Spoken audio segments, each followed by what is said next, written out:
যুবকরা এবং যুবতীরা সবচেয়ে বেশি লাঞ্ছিত একমাত্র ইমোশনাল, যে ইমোশনাল কিনে কিন্তু ধ্বংসের পথে নিয়ে যাচ্ছে, সেটা খুব বিপজ্জনক। তোমরা একটা জিনিস চিন্তা করবা, আজকে একটা পরীক্ষা করবা,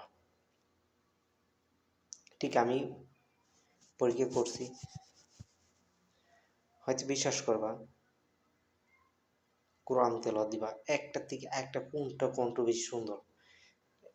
যখন কোরআন তেলাওয়াত শুনবা, যে আজকে কোরআন তেলাওয়াত শুনবা, কোরআন তেলাওয়াত শুনতে মন চাইবো, আর একটা গান কিন্তু বারবার মন চায় না। ঠিক এমন কিছু কিছু গান আছে দুনিয়াবি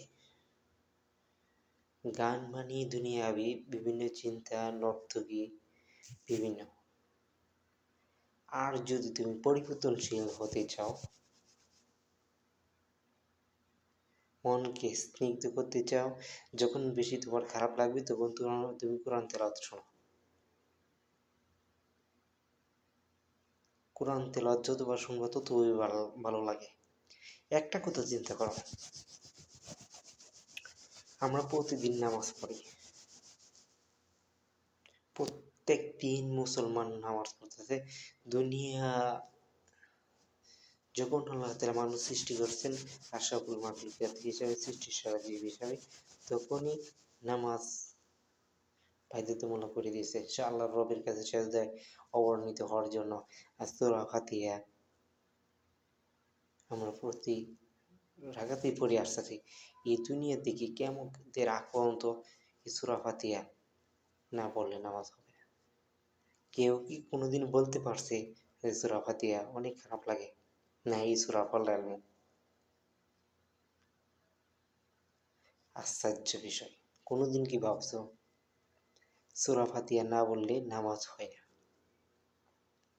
আল্লাহর প্রশংসা, জীবন গড়া কারিগর এবং আল্লাহর সাহায্য এবং এর রাস্তা, সকল কিছু একটাই সূরা ফাতিহার মধ্যে উল্লেখ আছে। দেলোয়ার হোসেন সাইদি বলেছিল, কোরআনের পাখি পড়ছিল, সূরা ফাতিহার যদি আমরা বয়ান করি তাহলে এটা শেষ হবে না কখন। তাহলে কত গান বাজনা আসলো, কই? নাই তো। কোরআনে বাণী আছে, বিশ্বাস করতে হবে আমার রব আছে, বিশ্বাস করতে হবে আমার মুহাম্মদ সাল্লাল্লাহু আলাইহি ওয়াসাল্লাম আছে। এটাই আমার ইসলাম ধর্ম। বুঝে শুনে কাজ করো, ইমানকে স্নিগ্ধ করো, মনকে আঁকড়ে ধরো। আল্লাহ হাফেজ।